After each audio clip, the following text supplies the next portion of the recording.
What is up, everybody? Welcome back to another episode of the JT Sports Podcast. I'm your host, JT. We have some controversy within the NFL. The owners and the players are beefing over possibly going to an 18-game regular season. We'll break down what's so controversial about this proposal, why the owners and the players aren't seeing eye to eye on it, along with hit on the state of the franchise of both the Steelers and the Baltimore Ravens. You got new faces at head coach. You have two franchises that have high postseason expectations that haven't been met over the last couple of years. Is a change at head coach what they needed to get back on track? And for those of you guys who are new, who don't know what our State of the Franchise series is about, at the start of every offseason around this time, we evaluate the state of every franchise in the NFL. We try to project their trajectory. Are they trending up? Are they trending down? Are they staying stagnant? We also are going to give the honest truth about Fernando Mendoza. He's projected to be the first quarterback taken off the board at number 1 overall by the Raiders, a place that hasn't had a lot of success in the majority of our lifetimes. Is he just automatically going to be another failure due to going to a terrible organization, or can he really right the ship? And then lastly, for those of you guys who haven't been keeping up with these coordinator hires, the Chargers made a very big one by hiring Mike McDaniel, the former head coach of the Miami Dolphins, to be their new OC. What impact is he going to have on the Chargers season this year? If you live, eat, breathe, and die football, you come to the right place. We're talking all things football, NFL, college football, 24/7, 365 days throughout the year. If you don't want a starting quarterback for your favorite team to play like Anthony Richardson, do yourself, me, and your favorite team a favor. Smash that like button, subscribe to the channel, turn on post notifications so you don't miss when we drop new content. Check us out wherever you get your podcast from. You can find the audio versions of this episode along with our previous ones on Apple, Spotify. The links are down in description and pinned comment down below. And let's dive into it. The NFL has beef between its owners and players over possibly going to an 18-game regular season. Now, if you don't remember, a few years ago, we went from 16 to 17 games in a regular season, and you thought that 17 games would have been enough because 16 was already enough. 17 is more than enough. But like with anything, nothing ever is enough in life. As Lil Wayne liked to say, too much money ain't enough money. And with the NFL, they want to continue to maximize their product. They want to continue to take advantage of the high demand that people have for football. And they want to add another game to the regular season, making that 18 total regular season games. As a fan, as a consumer, your first thought is, what's wrong with more football? More football is great. We already have such a torturous offseason. The NFL has the longest offseason of any professional sports league. The regular season is only 3 months. The postseason is a month. So that's 4 months of football. When you have a 8-month off season, yeah, you would love to see as much football as possible. The thing is, sometimes more isn't always good. More football sounds great for the fans. It's great for the owners' pockets. They get more money in their hands. You also increase the global growth of the league because you could possibly add another international game. So it makes sense from a business standpoint, from a demand standpoint. Doesn't make a lot of sense for the players though. And yes, these players do get paid millions of dollars to play a simplistic game. You are, however, putting your players at a disadvantage by adding another game to the regular season. With the NFL being such a gladiator sport, 17 games is already kind of pushing it. You're seeing so many star players get injured every single season, missing a significant amount of time, and adding another game does nothing but furthermore increase the chances for injuries. And once you get into the postseason, let's say you have guys who get injured late in this 18 game where they could have been healthy if you just would have stayed at 17 games. Then you go into the postseason, you're down your star player, and then the potential playoff matchups that you could have are less compelling since the additional 18 game increase the chances for an injury that never would have happened if you didn't see the need to have to keep adding on to something that already kind of is good. 17 games is enough. The greed of the NFL is going to take away its biggest superpower. What makes the NFL so popular is its scarcity. The NFL is in high demand because there's not a lot of it. The NBA has 82 regular season games, so there's no need to have to watch every game since there's not a lot of urgency in the NBA. There's not a lot of urgency in the MLB. You can miss the first 2-3 months of the NBA season, MLB, and not miss a thing. You could pick up watching close to playoff time because that's when the urgency is at its peak. That's when the games really start to matter. The closest you get to postseason time in the NBA and the MLB. In the NFL, though, every game is a spectacle because every game matters. One loss could be the difference between you making the playoffs and missing the playoffs as a 9-8 team, a 10-7 team. So with how long the offseason is, along with how short the regular season is, the anticipation, the intrigue builds up over the course of the 8 months that the offseason is. And that's why the product always continues to grow in popularity every single year since the NFL is so good at building demand for its product. The NFL is good at making you have to watch every game. By adding a 18 game, though, you saturate or you oversaturate your audience. Because, yes, the audience wants more football, but just because your audience wants more doesn't mean that you give it to them. By not giving fans a 18-game regular season, you continue to increase the demand of your product. Because when people want more, that's a good thing. That means that they enjoy watching your product. They're entertained by it. And by not giving them more, you still make people unsatisfied, which NFL fans being unsatisfied with wanting more football, not getting that, guess what that means? They're going to continue to be as excited, as, invested into the league more than ever. But by adding more games, though, you have less urgency.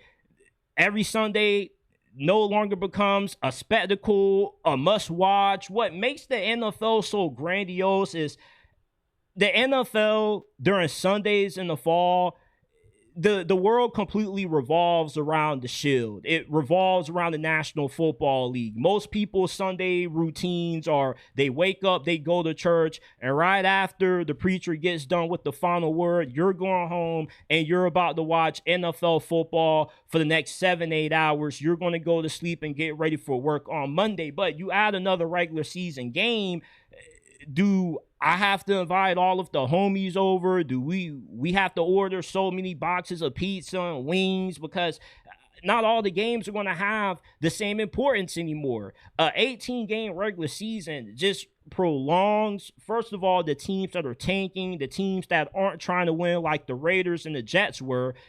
So another game is kind of like you're having another throwaway game because any team that already is outside looking into the playoffs, they are eliminated from playoff contention.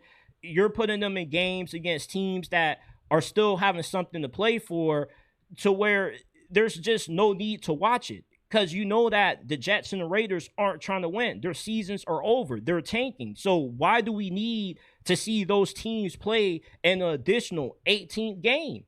I always felt like 17 games was unnecessary because 16 games was already enough. The less games in the regular season, the more urgency that it has, the more you're invested into it. But you add more games, you add more margin for error. So you can lose early and then make up ground late in the second half of the season. Meanwhile, with less games, it forces you to have to be on your A game as soon as the season starts. You don't have any opportunity to bounce back from a slow first month when you go 1-3, 1-4. You add 18 games, though, you could start 1-5, 1-6, and still get into the playoffs since you have so much margin for error. If you had 18 games this past season, and let's say Mahomes never gets injured, maybe adding an additional game is what the Chiefs would have needed for them to somehow get into the postseason. It's just, if the NFL is really trying to maximize the demand for football that people have, instead of adding more games to the regular season, because 18 games, you know what that turns into? It turns into 20 games, and then 21 games, and then 24 games. What's the limit? When is enough games enough for the NFL? Because it's like Lil Wayne says, too much money ain't enough money. So when you are as greedy as what the NFL is, and you want to continue to oversaturate your product because you want to get as much financial compensation from it, you're making your product less valuable, less intriguing as what it was, because more isn't always better. And in a case like this, adding 18 games in the regular season just doesn't make too much sense. Even from a financial standpoint, if your goal is to maximize profits and revenue, how about instead of adding an 18 game to the regular season, the NFL do what they should have done for a while now and make an official spring league. Make the UFL the official developmental league of the NFL. Why this would make a lot of sense instead of adding on to the regular season is, for one, you provide an alternative to appease fans that get starved for football during the off season. Yes, the spring league probably will be on par to watching preseason games, but preseason games still draw a pretty good amount of fans because you have fans like me that love football so much. If there's just any kind of football on, you're going to watch it just because you miss it. Even if the quality isn't as good as what you see throughout the regular season, your mindset is football.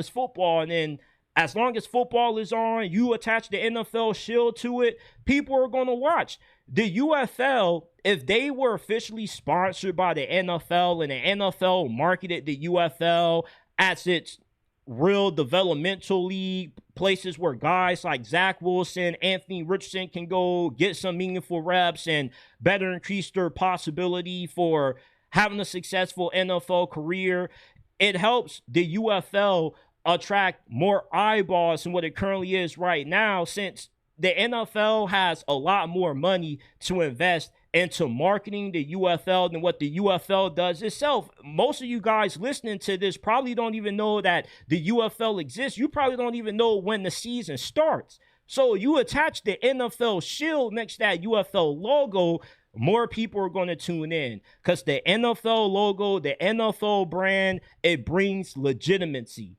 And then you also could use the UFL as a test subject for different rules, technology that you want to implement, potential places where you would put an expansion team. You could put UFL teams to maximize markets that are starved for football, like St. Louis, Memphis.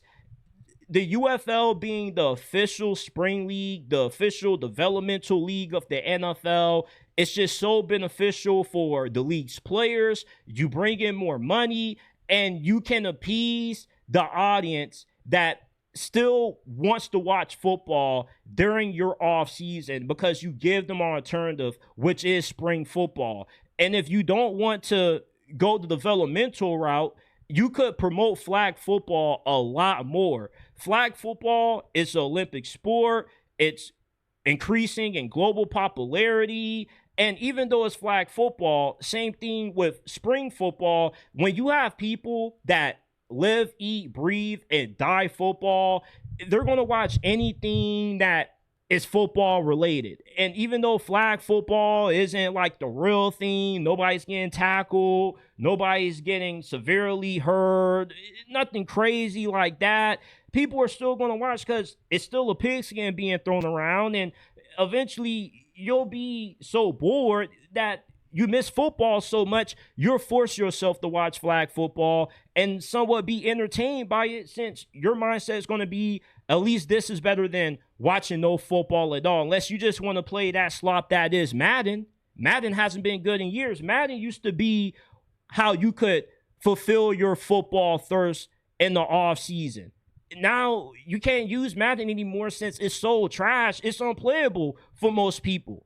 So if the NFL cares about maximizing profits along with protecting their players, not just in the short term, but the long term, you could make money elsewhere by trying to take advantage of the spring period where people are still looking for football, the demand for it is still high, and take advantage of that.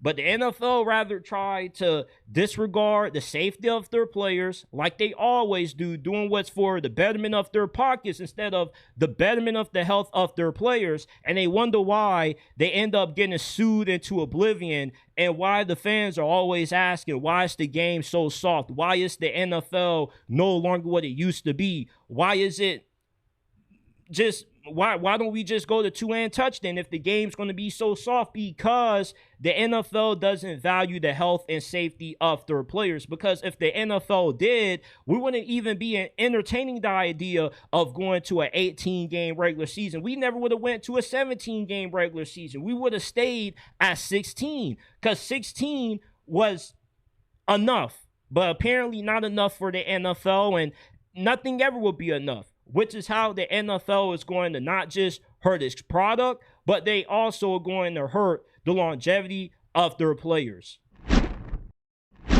Let's talk about the state of the franchise for the Pittsburgh Steelers. So last year, the Steelers find a way to win the AFC North. Mike Tomlin puts together another winning season despite the team not really looking all that good on paper. They go to the playoffs. They get one and done like always.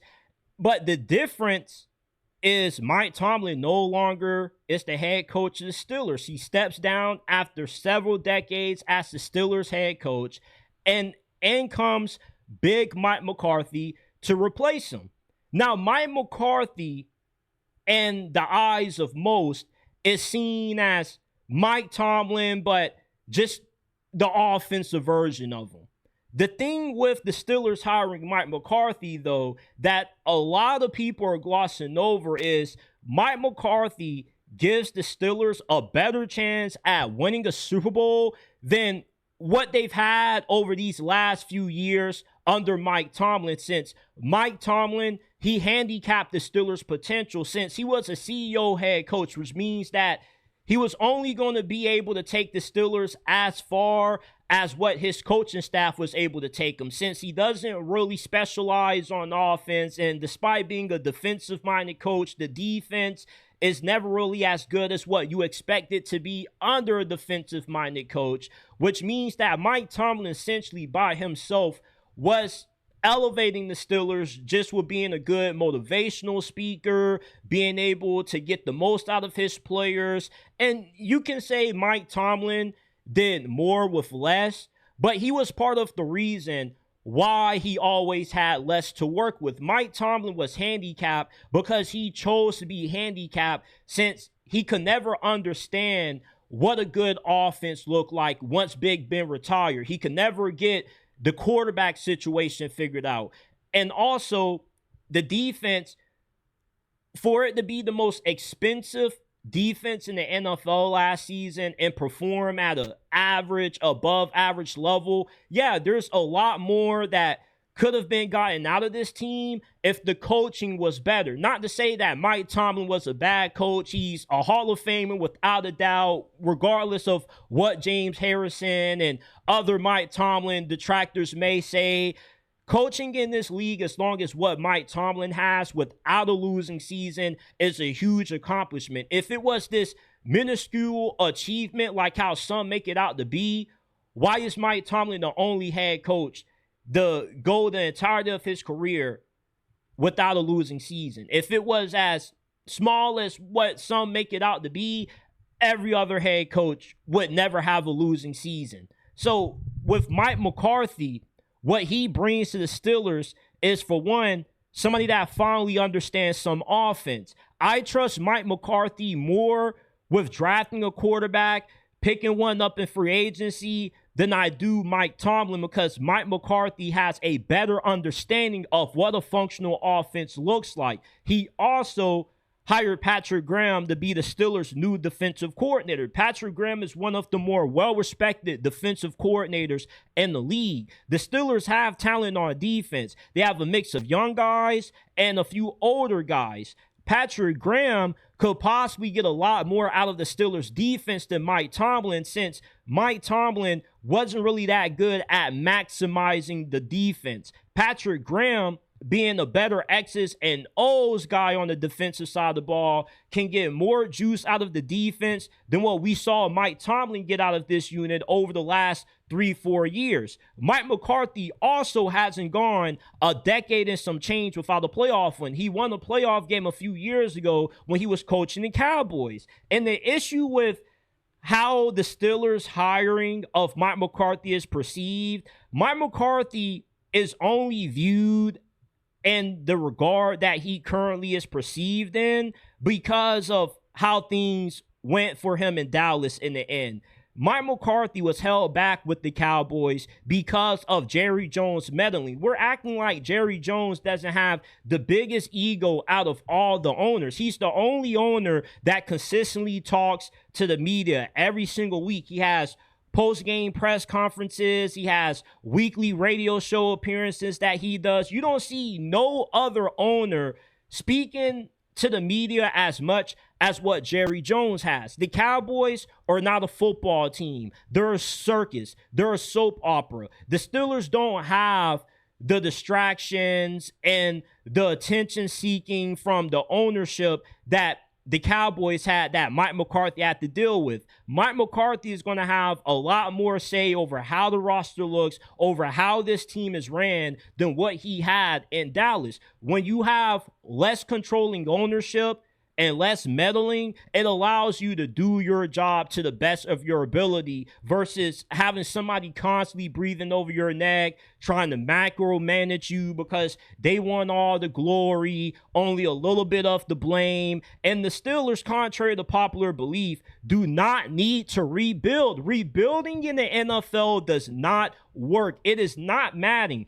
It's not Madden. The Steelers can't trade T.J. Watt, Cam Hayward, and Jalen Ramsey, flip them for a bunch of draft picks, and then turn those draft picks into good players, because there's no guarantee that the players that you're flipping for picks are going to turn into good players. The draft is like the lottery. There's a lot of randomness that comes to the draft. Yeah, you can be very good at drafting, but you don't know how the careers of these players are going to pan out. A guy that looks like the next best thing in the NFL could be the next biggest bust in NFL history. There is no thing as a safe commodity when it comes to the NFL. There's no such thing as a bust-proof player. You have players who have a higher chance at not being a bust than others, but that doesn't necessarily mean that their careers are going to pan out the way that you expect them to, which is why you can't rebuild a team blowing it up and banking on uncertainty, unproven commodities to be the answer. In Madden, you can trade everybody and flip those guys into good draft picks, because in Madden, you control the players. You control somewhat the randomness. This is real life, though. And the Steelers don't need to blow up an already playoff team. If you are a playoff team, you're consistently getting to the first round every year. You are not too far away from being a Super Bowl contender. It makes more sense to build off what already is a strong foundation, being a consistent 9+ win team or better, and trying to figure out how we can better strengthen this roster than completely blowing it all up and starting all over again from scratch, because there's no guarantee that you're going to be able to trade TJ Watt and Cam Hayward and find anybody that can give you halfway the amount of production that those guys have been able to give you. You just can't trade away two potential Hall of Fame level players and think that you're automatically going to replace them with Hall of Fame level players. The Steelers can easily go from being the gold standard of consistency in the NFL to one of the worst franchises in the NFL, and you're looking like the New York Jets, the Cleveland Browns. How long have the Jets and the Browns been rebuilding? Because since rebuilding is the answer for the Steelers, why hasn't rebuilding for the Jets and the Browns worked out in their favor? Both those franchises have been rebuilding for over a decade. Rebuilding doesn't guarantee success in the league. What does guarantee success is building up an already strong foundation. The Steelers' biggest needs this offseason are figuring out the wide receiver position, finding two complementary pieces to put alongside of DK Metcalf, adding some more help in the secondary, and trying to figure out what's going to be the answer at quarterback. The Steelers don't need to suck in order to be in position to draft a good quarterback. You people do know that the Bills traded up for Josh Allen. The Chiefs traded up for Patrick Mahomes. The Ravens traded up back into the end of the first round to draft Lamar Jackson. So there's different ways to go about putting yourself in position to draft one of the top quarterbacks available other than having to be asked intentionally to do so. You can trade up for a quarterback in the draft, people. This is not a foreign concept. I promise you, other teams have done it. You just don't have to suck, be in the top three of the draft to have a strong chance of landing one of the top quarterbacks available. And there's not even a quarterback worth tanking for in this year's draft. Like, other than Fernando Mendoza, no other quarterback prospect this year is worth drafting in the first round. Ty Simpson is a day two, round three kind of quarterback. He's not first round material. So the Steelers' answer at quarterback this season, long term, is not in the draft this year. Either you bring back Aaron Rodgers and you let him have one last ride, and if he doesn't want to come back, you just roll with Will Howard for 1 year. And if Will Howard's good, okay, you have a quarterback that you can build around. If he's not good, you should be in position to draft one of the top quarterbacks available in a way deeper quarterback class next season. Or you could go after Malik Willis. Maybe you want to kick the tires on Kyler Murray, but there's not really a lot of definitive upgrades that the Steelers could make at quarterback with what's going to be available at that position this offseason. This is an all-time weak quarterback class. You don't have a strong free agency class of quarterbacks. You never do, and the quarterbacks that are available for trade aren't quarterbacks that are going to move the needle. So the plan at quarterback for the Steelers this year, there really is no plan. It's just, you just roll with the best available. If Aaron Rodgers is back, you add some better receivers, you get him a solid offensive tackle to put on that left side, then the Steelers should be way better on offense than what they've been in years past, especially if Mike McCarthy is going to be in charge of calling the plays. Even if you don't believe that Mike McCarthy is that good of an offensive mind, Dak Prescott had career numbers under Mike McCarthy. Mike McCarthy also had Cooper Rush looking like a halfway decent quarterback. You saw what Cooper Rush was looking like when he was backing up Lamar Jackson and he had to come in for a few games. He got benched for Tyler Huntley.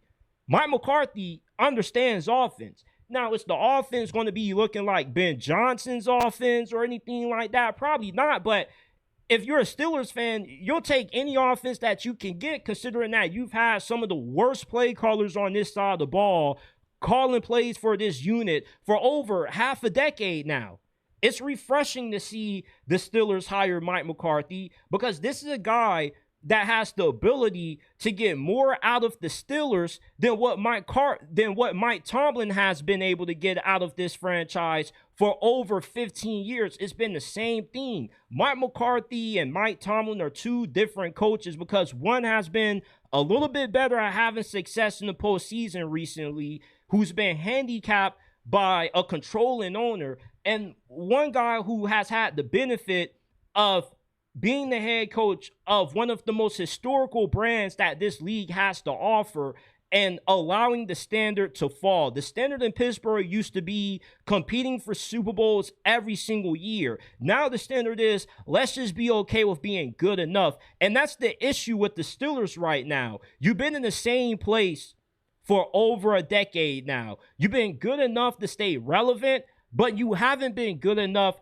to matter in January. Mike McCarthy, I believe he can change that, though. He fixes two of the Steelers' biggest issues that have limited their success in the postseason. He can get more out of the offense, elevate the quarterback play with his play calling, and he can find a defensive coordinator that's a little bit better with the X's and O's and the strategy that comes with being a coordinator in this league that can elevate this Steelers defense to a level that they haven't been able to reach under Mike Tomlin since. I don't really think Mike Tomlin is a great defensive mind. He has a defensive background, but when you think of Mike Tomlin, you think great motivator, CEO, coach. You don't really think defensive savant like a Brian Flores or a Steve Spagnuolo, somebody like that. Patrick Graham, he's a respectable coordinator. He's not great. He's good.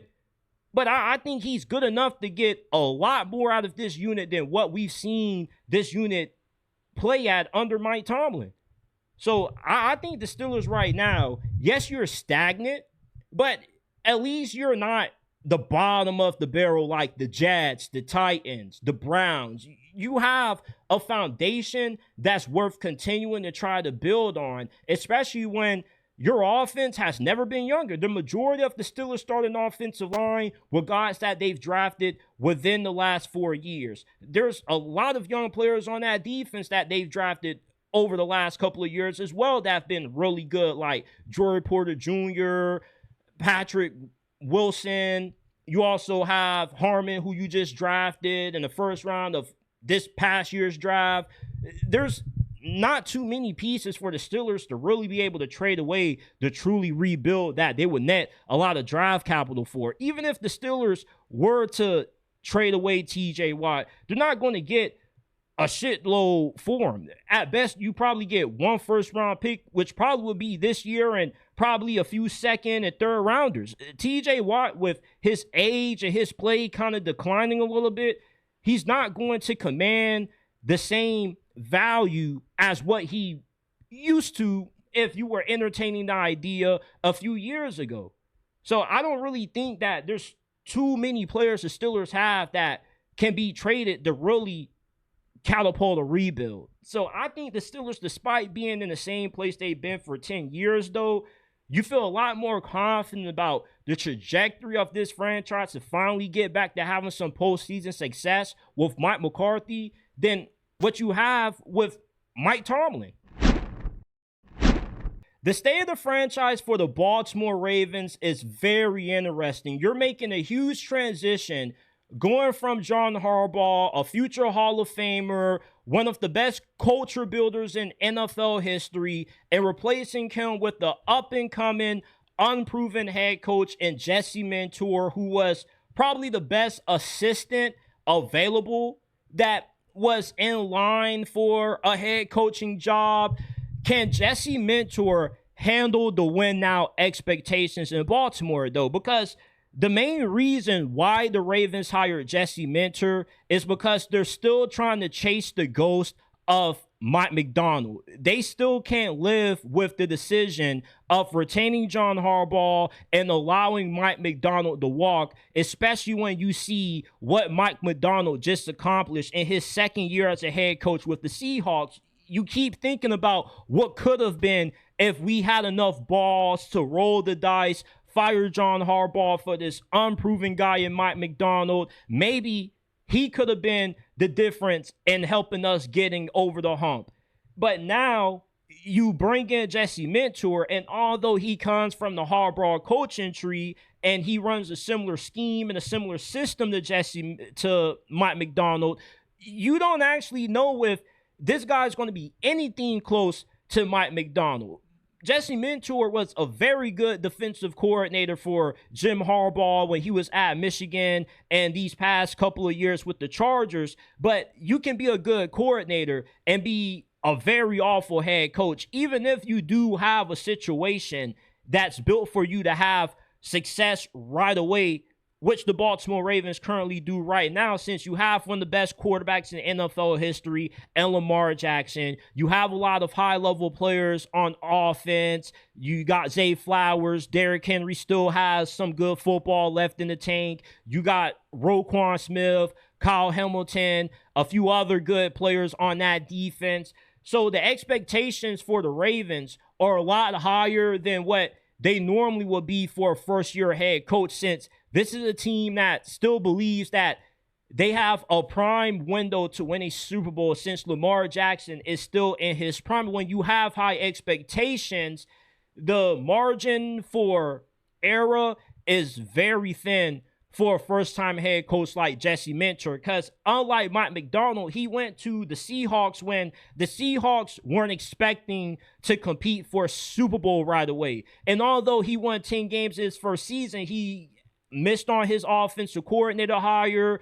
He got quarterback wrong, should have moved on from Geno Smith a lot sooner.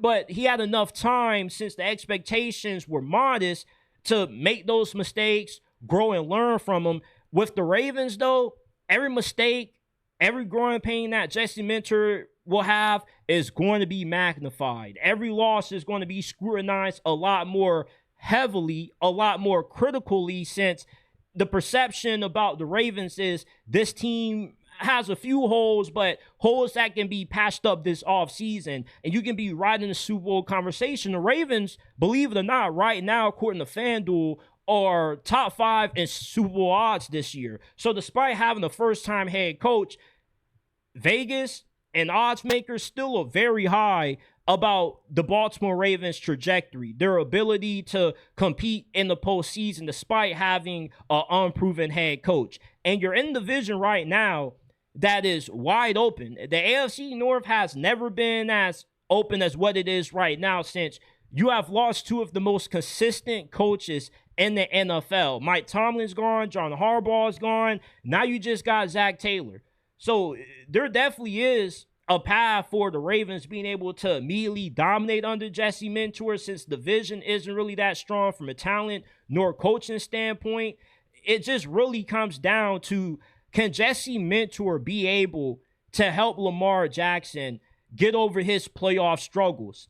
And with Jesse Mentor being a defensive-minded coach, he's not going to have the mentality of, I have this outstanding all-world quarterback, I'm going to make him put the cape on. When the Seahawks won the Super Bowl this past season, it wasn't Sam Darnold playing like a superhero all throughout the playoff run. You saw him ball out against the Rams in the NFC Championship. In the Super Bowl, though, he was only asked to be a game manager. When the Ravens won that Super Bowl several years ago with Joe Flacco played well, but the defense played good also. They had Ray Rice, who they was able to hand the football off to close out games. It's like, you need your quarterback to play good, but you don't need him to look like Superman in order to win a championship. As a matter of fact, the teams that have had the most success in the postseason have been the ones that have not relied on their quarterback, that have to put on the cape to win.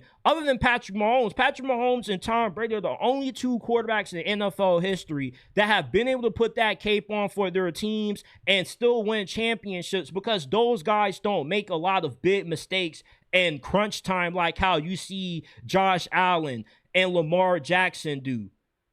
If you're trying to minimize the amount of mistakes that Lamar Jackson has in the playoffs, you gotta ask him to do less. Just because he's capable of putting on the cape doesn't mean that you force him to put the cape on. And why I think that Jesse Mentor could bring a lot more upside to the Ravens than what we saw under John Harbaugh is that John Harbaugh costed the Ravens a playoff spot last year because of his lack of trust in his second best player, that being Derrick Henry. Derrick Henry's fumbling issues early during last season hurt the Ravens. not just from trying to get to the playoffs since they started the season out slow, but it also fractured the confidence that John Harbaugh had in him. Since Derrick Henry, when he was signed a few years ago, he was supposed to be the closer for the Ravens. He was supposed to be the guy that takes a lot of the burden off Lamar Jackson late in the fourth quarter, because you get tired of trying to tackle Derrick Henry throughout the course of a football game. So you get to the last few minutes of the fourth quarter, you get so worn out and tired trying to tackle this monster truck of a man that he starts breaking a bunch of big body blow runs, a lot of 30, 40-yard runs, and he ends up taking a lot of time off the clock and sealing the win for the Ravens. That didn't really happen as it was supposed to, because John Harbaugh didn't have that faith in Derrick Henry, because he lost it with the fumbles. And it's easy for a coach to lose faith in players. Obviously, you have a guy that's fumbling a lot. You're not going to have a lot of confidence in him. But when you have a guy like Derrick Henry, who's going to be a future first ballot Hall of Famer, if you are going to lose a game, you rather lose the game with the ball being in the hands of your two best players than lose a game with a Mark Andrews drop or Zay Flowers fumble. If there's anybody who you're going to be okay with choking a game, it's going to be either Lamar or Derrick Henry.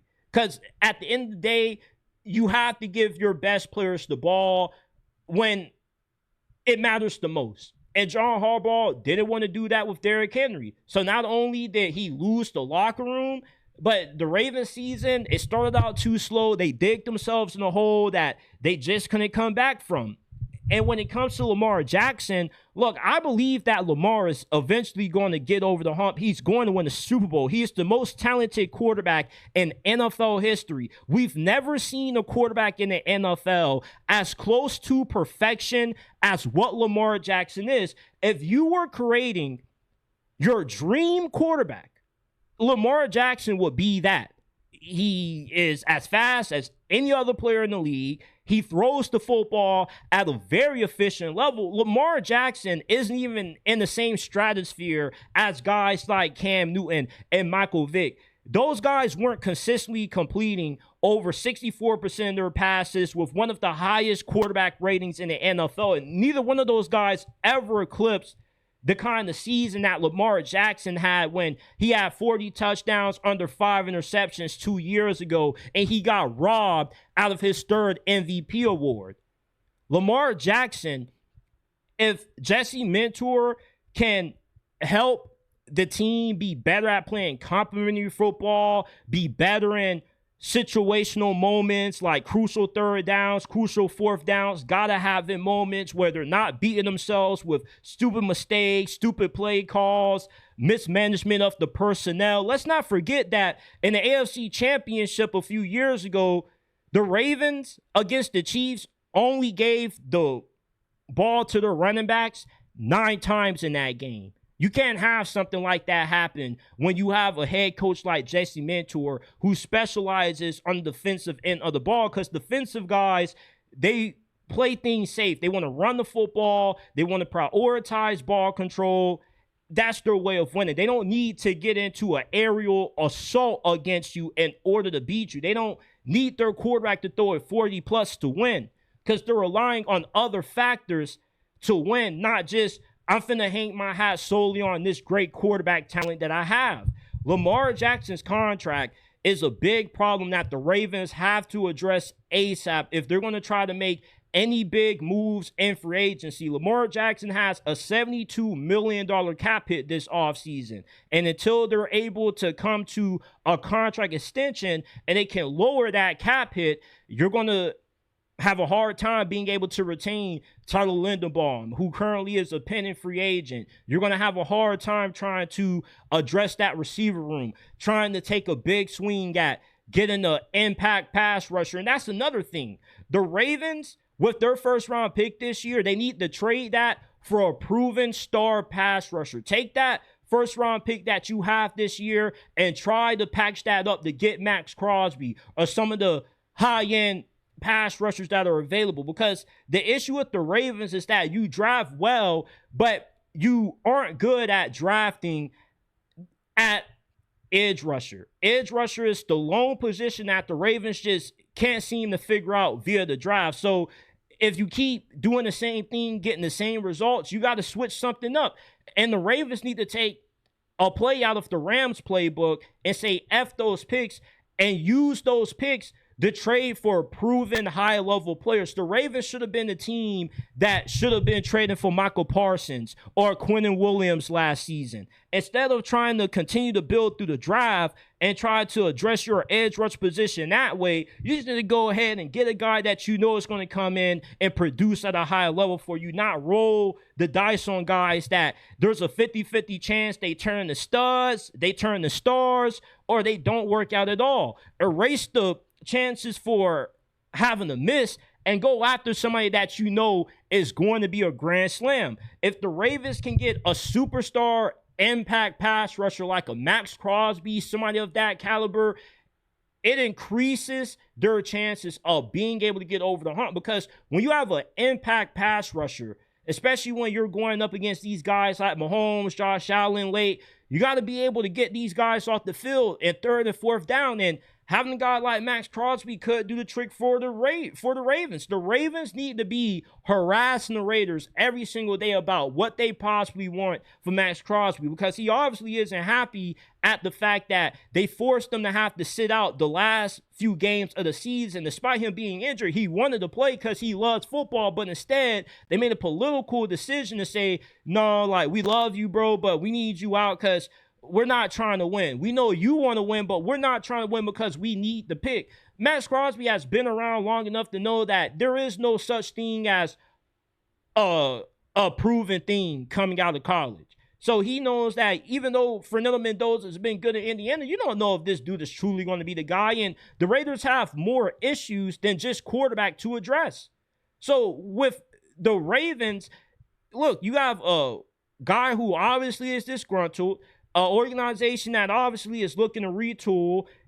If you give the Raiders a first-round pick this year, a first-round pick next year, you throw in a few other second, third-rounders, I'm pretty confident that you can get Max Crosby off their hands. But you at least have to take the chance. Chances make champions, and the Ravens aren't taking enough big swings.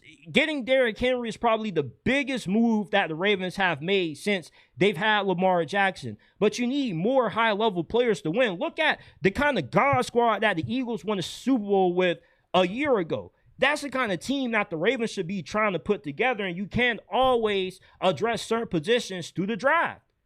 I think overall the Ravens are in the state of, you feel very optimistic about your chances of winning the Super Bowl because of the talent, but the uncertainty that you have with the head coach, I'm confident that Jesse Mentor is going to be a good coach, but is he going to be a championship winning coach in the toughest conference in the NFL, where you have to go through gods at quarterback? You got to go through Mahomes, the boogeyman. You got to go through Josh Allen. There's so many great coaches like Jim Harbaugh, Sean Payton, Andy Reid, that a young, unproven coach like Jesse Mentor trying to prove himself against, there's going to be a lot that he's going to have to prove before you can safely say, yeah, I believe this is the dude who gets us over the hump. But it is a little bit of a culture reset, though, having a fresh face in the building, somebody that you know is going to bring something new to the table instead of the same old thing that was growing stale with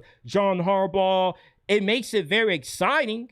And if Jesse Mentor lives up to that upside and he is like the second coming of Mike McDaniel and the Ravens get lucky, then I think this could be fantastic. And I do think that the Ravens do have a shot at being one of the first teams in a while to win a Super Bowl with a first-time head coach.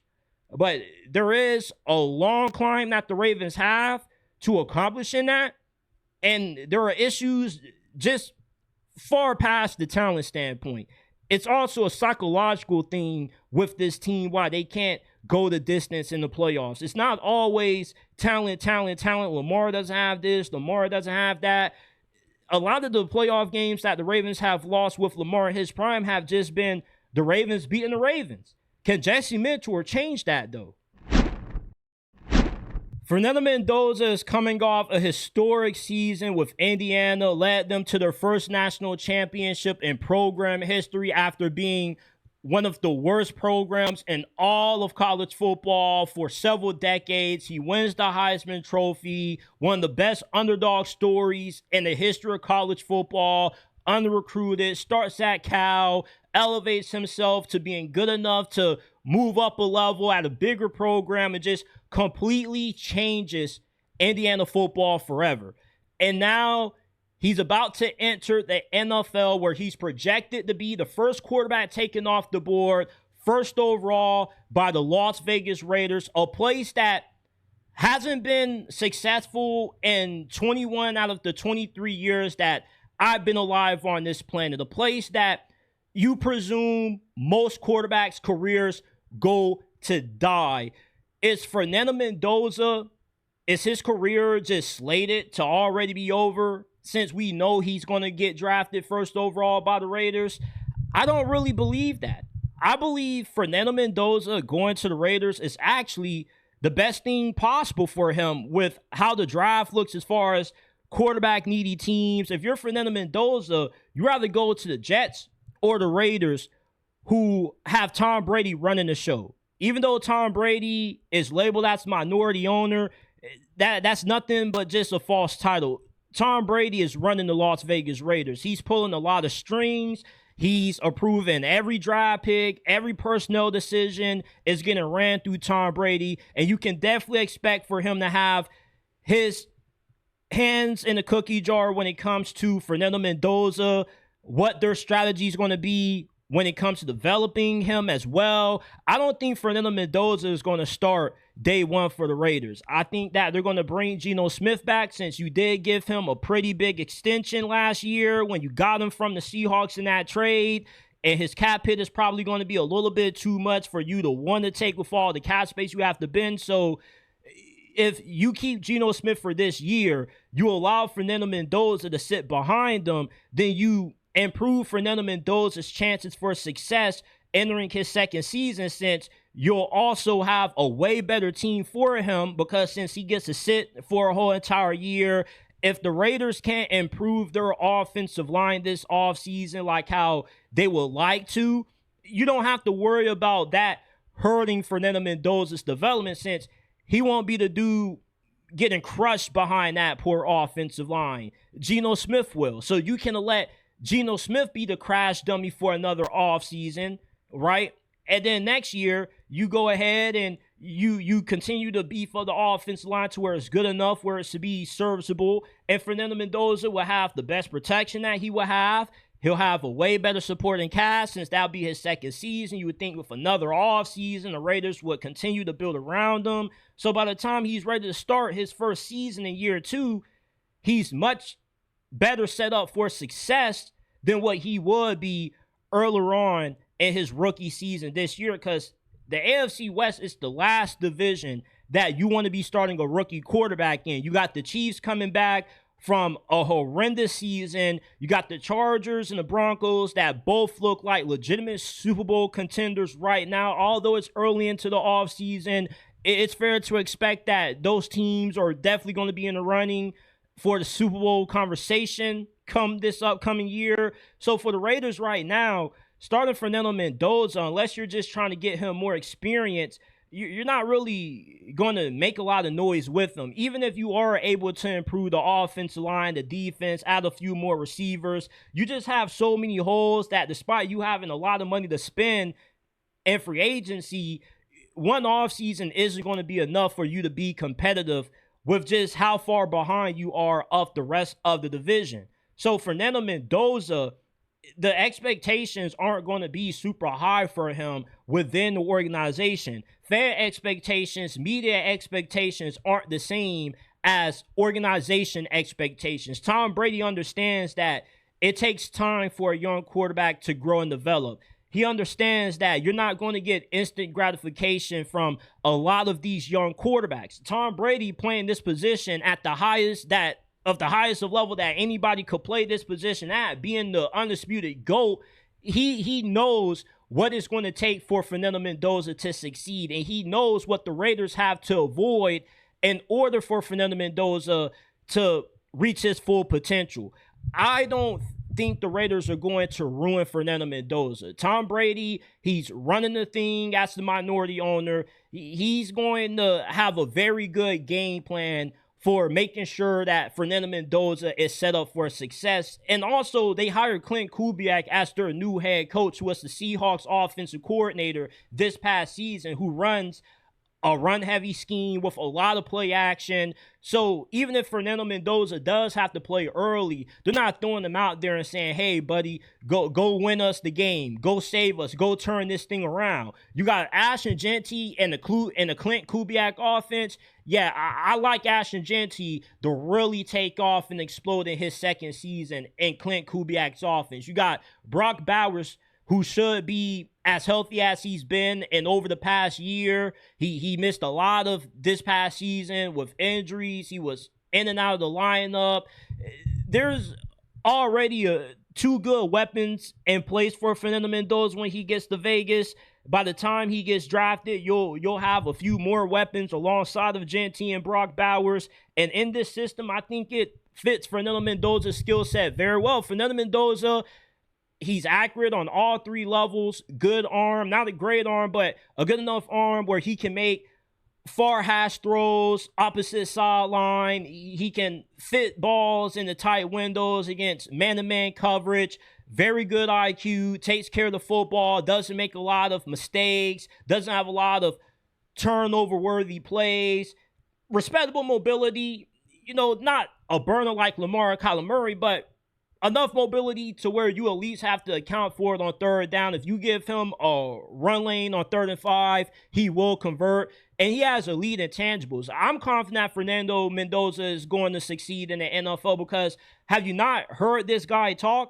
You listen to Fernando Mendoza talk, how can you even possibly fathom the idea of this dude not working out in the NFL? A1 work ethic, he's going to be first guy in, last guy out the building. He's going to do everything it takes to turn the Raiders organization around. Fernando Mendoza is just one of those kinds of guys that I'm not willing to bet against. I'm willing to bet on. Same thing with Jalen Hurts from an intangible standpoint. And yeah, intangibles seem minuscule because we judge these guys by what we see on the field, what we see on tape, but sometimes there's certain things about certain prospects that you can't see on film, you can't see on paper. And work ethic, intangibles, being the guy that the team and the locker room can rally behind, those are all things that Fernando Mendoza has that gives me Andrew Luck vibes. I feel like Fernando Mendoza is the safest quarterback prospect that has entered the draft since Andrew Luck and Joe Burrow. Andrew Luck, there's a lot of mannerisms that he had coming out that Fernando Mendoza had. Super humble guy. If the team loses, it's nobody's fault but his, even if it really isn't. Joe Burrow, you got the cool, calm demeanor that Fernando Mendoza has, a lot similar to Joe Burrow. And Andrew Luck and Joe Burrow were seen as two quarterback prospects that had high floors but moderate ceilings because they were already entering the league as somewhat solid starting quarterbacks before they even took their first snap. So their potential to grow and get better, there wasn't really that much room. The best they could get was, okay, you're already coming to the league as a solid quarterback. The best you're going to get is a tie notches better, and you're either a very good quarterback or elite quarterback. And that's what I see out of Fernando Mendoza. I see a quarterback that has a very safe floor to where at his worst, he should be Kirk Cousins, Dak Prescott. At his best, if he reaches his full potential, you get Matt Ryan with a lot more mobility. And I think that Matt Ryan with more mobility is the comp for Fernando Mendoza. Just like Matt Ryan, he had a good enough arm, not a great arm, but enough arm strength to make all of the necessary throws. Matt Ryan was always one of the best processors of the game playing the position. He always was one of the more accurate quarterbacks in the league. He was able to beat you very good within the pocket with how he could just move around. That's what I see in Fernando Mendoza. I see Matt Ryan with way more athleticism And that's why I think you can't really go wrong if you're the Raiders taking Fernando Mendoza #1 overall. Now, I've seen this floated around on Reddit and on X, the possibility of the Raiders passing on Fernando Mendoza, you trading down, getting more draft picks to continue to build up the team, and you draft the quarterback next year. And I don't have an issue with that. The only problem is if Fernando Mendoza actually is a franchise caliber quarterback and you pass on that and you want to take a shot at drafting a quarterback next year because you'll have a better situation for a young quarterback to walk into. We've seen the 49ers and the Minnesota Vikings have good situations for a young quarterback to succeed, and the young quarterback still wasn't that good. Trey Lance, J.J. McCarthy are prime examples of that. Same thing with Anthony Richardson. So even if you do have a perfect situation for a young quarterback to come in and instantly have success, there's no guarantee that's going to happen. Because just because you have a good team doesn't mean that the young quarterback is going to be able to get the most out of it. Because some guys simply just don't have what it takes to play the position at this level. And by passing on a guy like Fernando Mendoza, a guy whose floor is already so high to where he's not really bust-proof, but you're pretty confident that even if this dude doesn't reach his full potential, you at least have a 10-year starter in this league. And most teams will be okay with taking that #1 overall, considering how high a bust rate quarterbacks have in the first round of the draft. So if you're one of those people that think the Raiders would be better off passing on Fernando Mendoza, building up the team, even if you pass on Mendoza, you get more draft capital. Are the guys that you're going to be picking with the additional draft capital that you would get from passing on Mendoza, trading down, getting more assets, even going to be good players at all? Because people always tell you about get more draft picks, build the team up, but are the players you drafting even going to be good? Because if not, you just passed on a guy that's going to be a top 15 quarterback for the majority of his career, play very long in the league, and you're still asked out at quarterback, and you're gambling on guys next year that you thought had higher upside, more ceiling than Fernando Mendoza, or you were just scared to draft one because you wanted to have a better team overall, to where you draft guys maybe in next year's class, you think that is better, but a lot of guys don't end up panning out. You know, I don't agree that passing on a good quarterback for the sake of building up a team is a good decision, because it's hard to find even Kirk Cousins, Dak Prescott level quarterbacks in the league.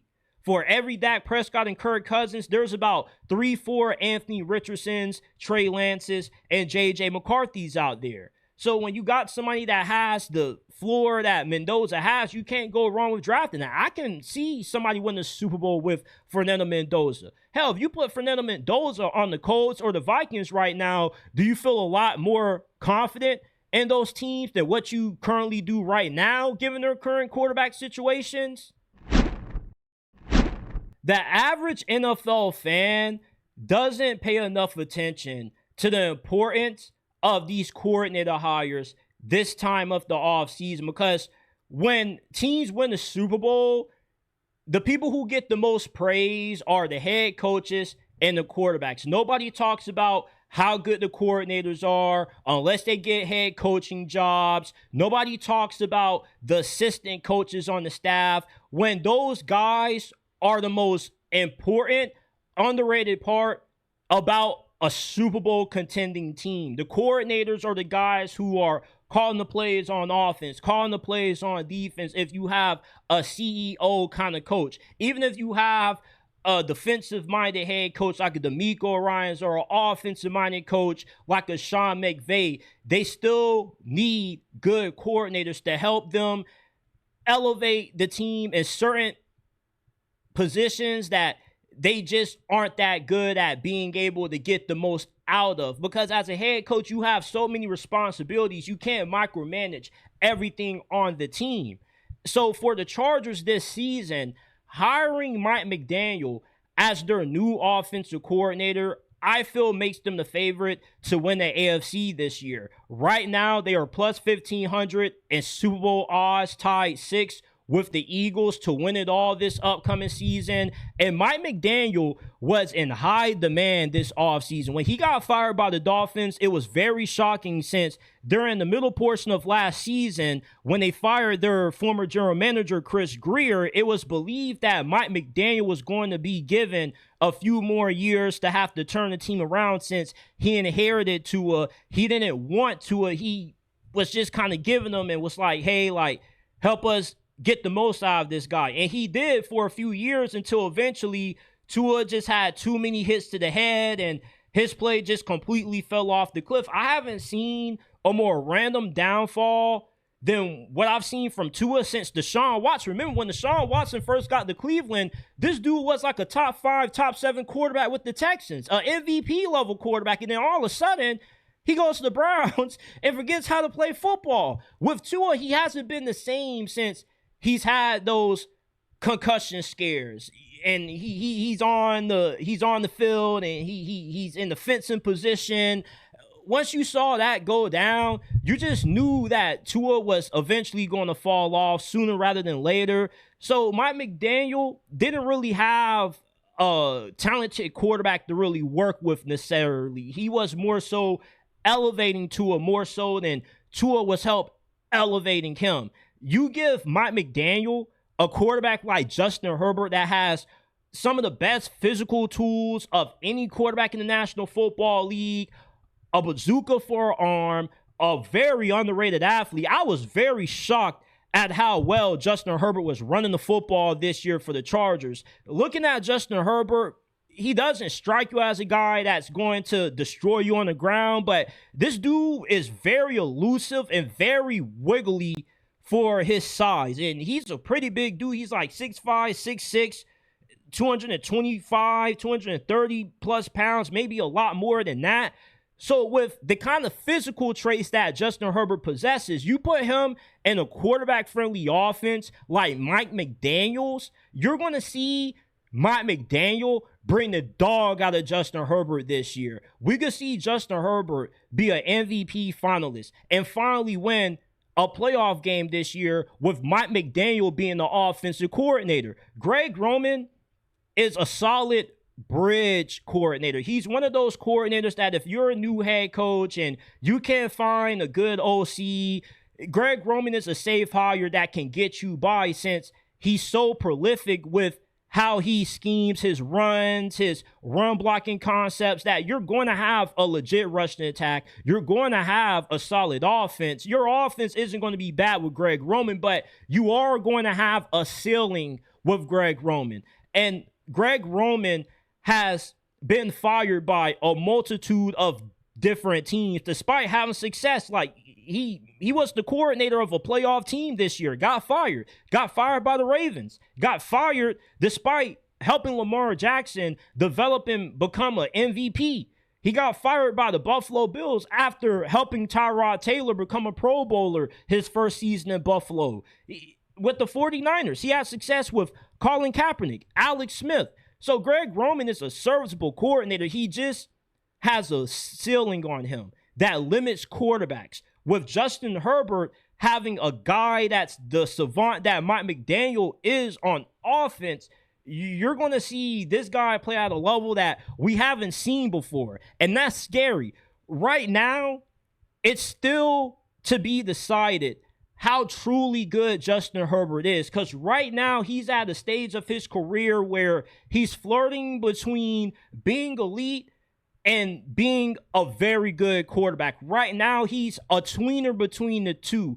At times, he looks like an elite quarterback, but certain times, he just looks like he's going to be stuck in that very good tier of quarterbacks that you just can't trust come playoff time. But you give him an offensive mind like Mike McDaniel, along with them returning one of the best offensive lines in football. When you get Slater and you get Joel Alt back healthy, you got a lot of cap space, a lot of money to spend in free agency to continue to bolster that offensive line, add some more weapons at wide receiver. You already got Gatson, who was very good in his rookie year at tight end. You got guys like Lat McConkey, who already has established himself. But what about a guy like Trey Harris? He could go off in Mike McDaniel's scheme. What about Amarion Hampton. Amarion Hampton, he missed a large chunk of his rookie season because of that injury.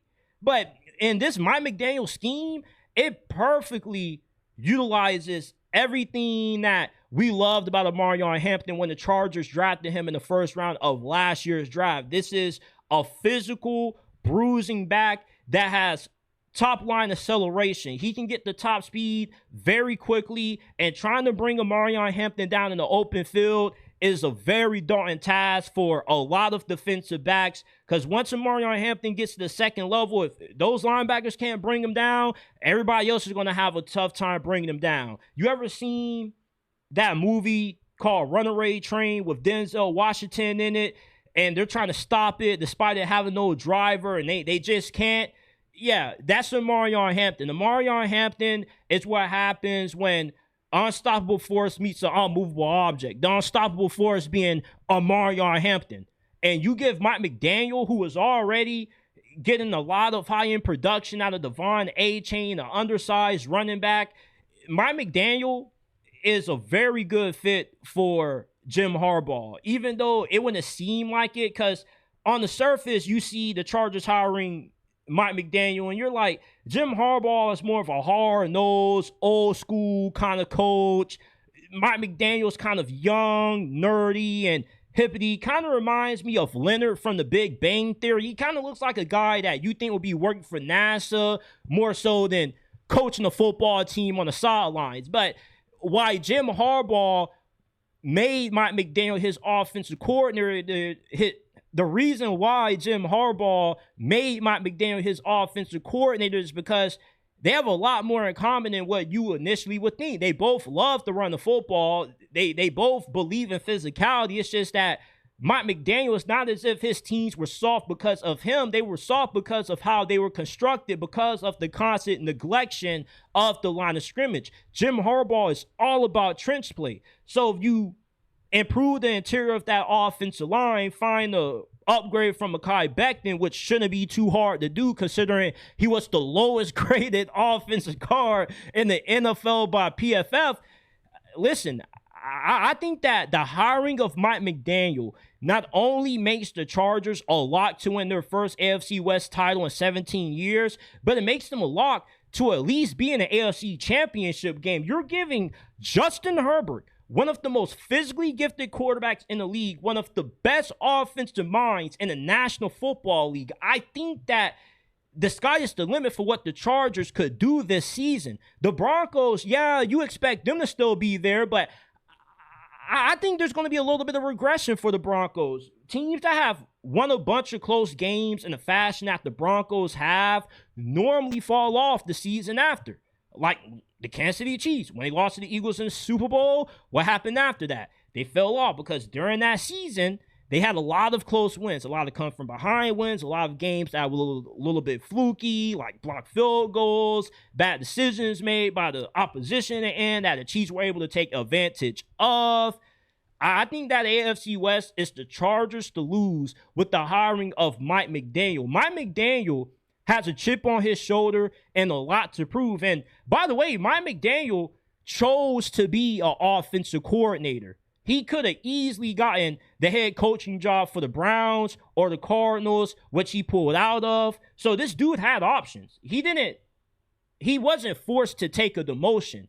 He just chose to take a demotion because if he's able to unlock Justin Herbert and the Chargers do make a little bit of noise in the playoffs this year, Mike McDaniel can position himself to be the top candidate for a lot of other head coaching jobs that are going to come available next offseason, that are going to put him in a better situation to succeed as a head coach than what he was in his first go around with the Dolphins. Like, if Todd Bowles gets fired by the Buccaneers are already a team that somewhat is built to win.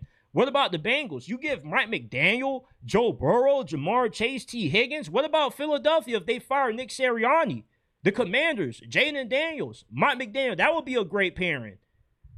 I love the addition of Mike McDaniel to the Chargers. I think that Mike McDaniel is going to be one of the biggest focal points for why the Chargers are going to have the Super Bowl run that I expect to see out of them this season, and why we could see a monster that we haven't seen Justin Herbert look like since he's been in the league, because he hasn't had an offensive mind this advanced to bring that dog out of him.